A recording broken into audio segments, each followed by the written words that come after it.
Welcome to Powered by Ancestry. I'm your host and guide, Kwesi Kunadu. In this episode, our topic will be a good man and ancestry. Now, this comes from questions that have come to me over the years about what makes a good man, and is this an illusion? Is this simply a wish list that can't be fulfilled? And much more.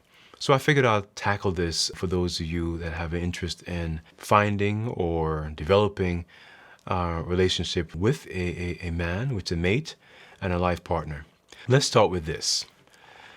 Let's dismiss the idea of the good man. First of all, good and bad doesn't make much sense. The same hammer that can help to build your house can also destroy your house. Good and bad doesn't really work to capture, particularly the quality of a person, in this case, a man. And so let's dismiss the idea of the good man or the good woman. But since I'm focused on the male part, because I am a male, let's dismiss with the idea of the good. Let's focus on what is an honorable and righteous man. The first thing that makes a righteous and appropriate man is character. That is, his character, has to be one that is evident. Meaning, in his actions, what he does more so than what he says. You see, there's something about men whereby they will speak through their actions. You see, men are not built like women to, at least most men, they're not built like women to be verbose or very much talkative about who they are and how they do what they do. They will express them through work, through what they do. And so, for instance, if a man works hard for his family, that is a statement of his character. Work ethic, it matters because work is a skill. I don't mean going to work. I mean work ethic, the kind of pride, the kind of attention, the kind of detail, the kind of commitment that is in work is a skill. And that skill being put to use and put on display is because he wants to tell you the kind of person he is through his work. So watch how he works, where he works, with whom he works, and why he works. You see, a quote-unquote good man will devote himself almost tirelessly for his family and those he loves. That's how he speaks. And so a quote-unquote good man is measured by character. And one part of character is work ethic. Another part of character is values, principles, if you will. Does he organize and live his life around principles? Now, I don't mean anything ethereal. I want to be a good person. I mean something more practical by this. I mean that there are principles or guiding values that shape his life and how he sees life and how he sees himself in the world. For example, does he abhor lying and cheating?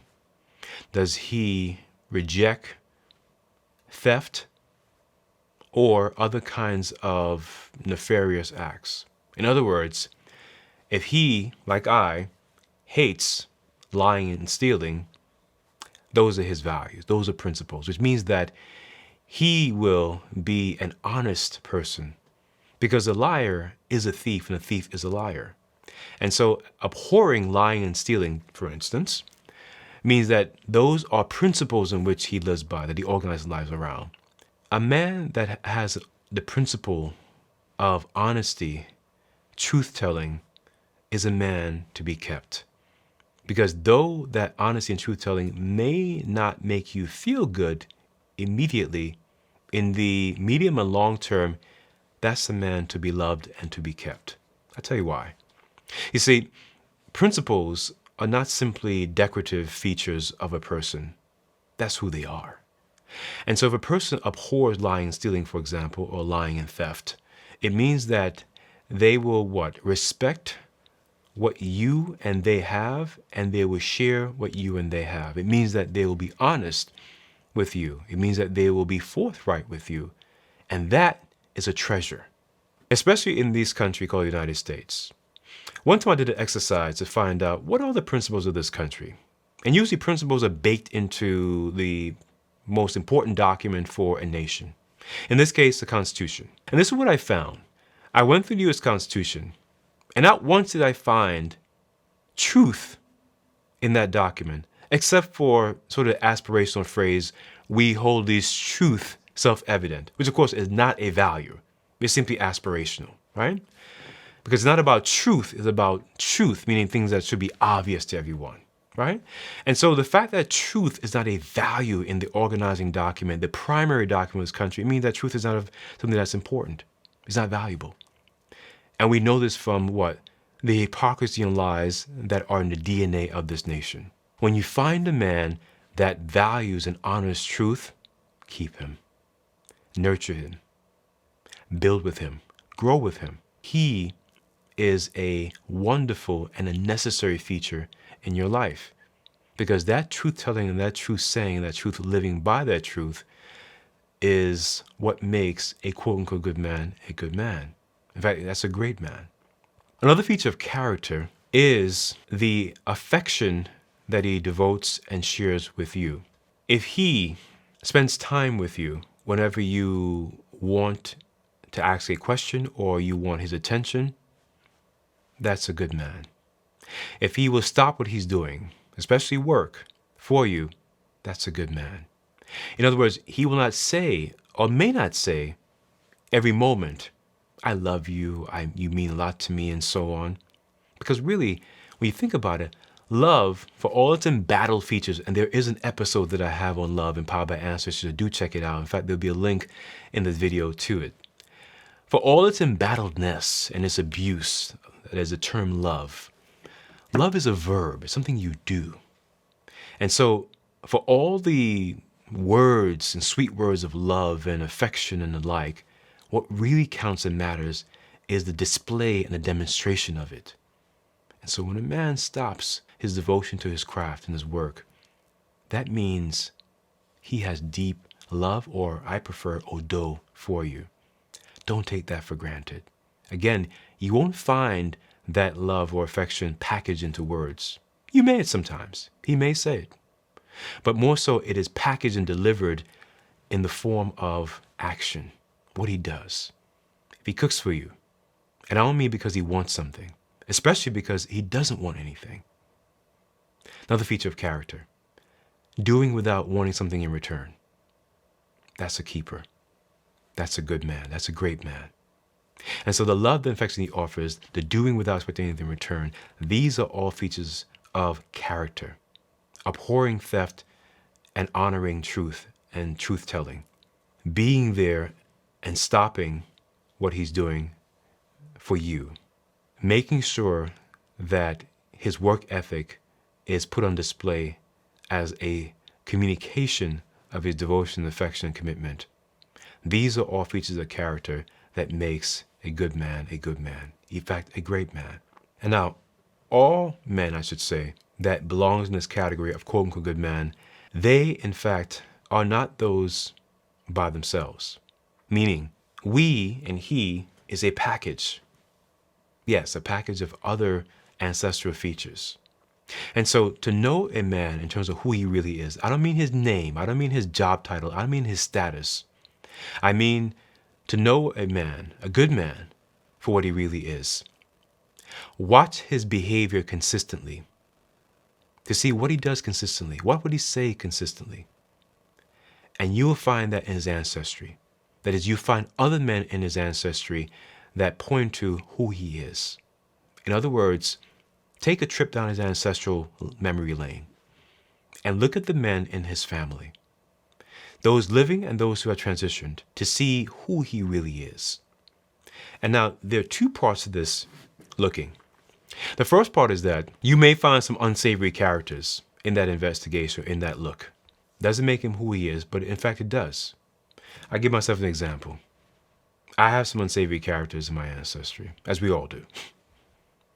But I am who I am because of them, meaning I'm not replicas of them, but I am the opposite of them because of who they are. And so when we look at the ancestry, don't simply look for replicas of the man you have in your life or that you want in your life. That is a quote-unquote good man. Look for the full breadth, as far as you can detect, about his progenitors, his male progenitors, and see the kind of qualities and characters. I have a biological father who is less of a real father. In fact, I was raised by my grandfather, who is more of my father. Now, my biological father claimed he didn't want to get married. My biological father was never married to my mother. In fact, he had no plans of being with my mother. You see? But I turned out to be a different kind of father, a father who was not driven by the low character of my biological father. I was driven by my ancestry, and particularly my grandfather. You see where I'm going with this? You see, so we can't measure a man by simply his kinfolks, those in the spirit and those in flesh, in the way we would look for a carbon copy of him.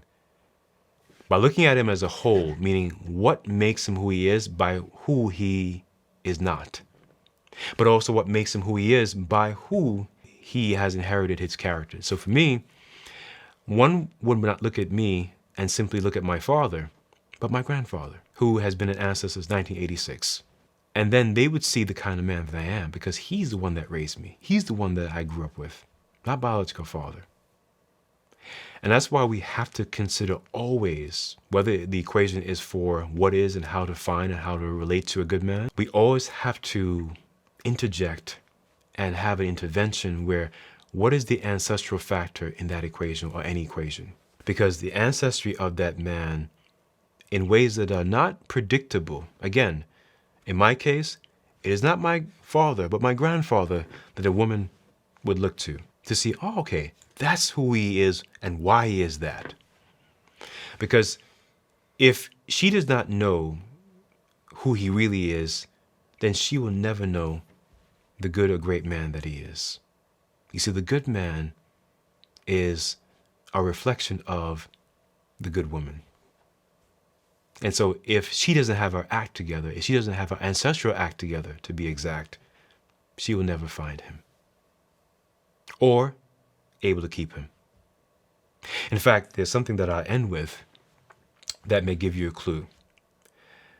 No matter who you date or who you find yourself with in a relationship and who you may marry, before you do that or while you're in the process of doing any of these acts, I want you to look at your palm.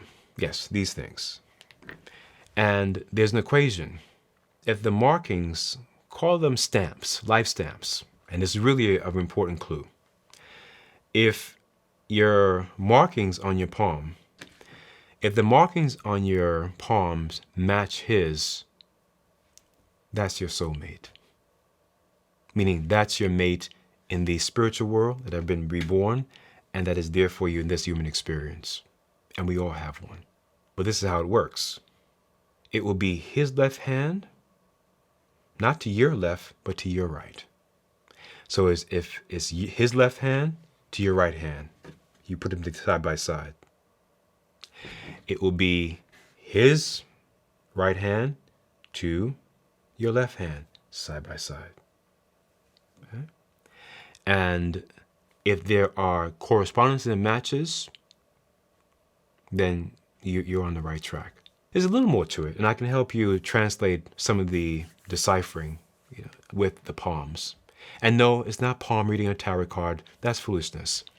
What I'm referring to here is that the same way that our fingerprints are permanent and unique markings of who we are as human beings, spirit having human experience, the same way that the inside of our palms are permanent markings, unique markings that are unique to us. And if you find those unique markings in someone else, that is in my case, in a female mate or vice versa, then that is one of the most important insight and clues to know that you found the one for you. And so finding the good man, it turns out, is really finding the good woman, and vice versa. The good man is found in those qualities that I mentioned at the very beginning of this episode. But finding the good man is really a process of you, the good woman, being prepared for that good man. And once you're prepared, he'll find you. And then you can verify that because it'll be in the palms. If you need further guidance, assistance, you can always reach out to me and contact me for more information, for consultations. Or if you have questions or concerns or ideas for shows, you can drop them in the comment section below. I am Kwesi Kunadu. This has been Powered by Ancestry. Look forward to seeing another episode. Stay well.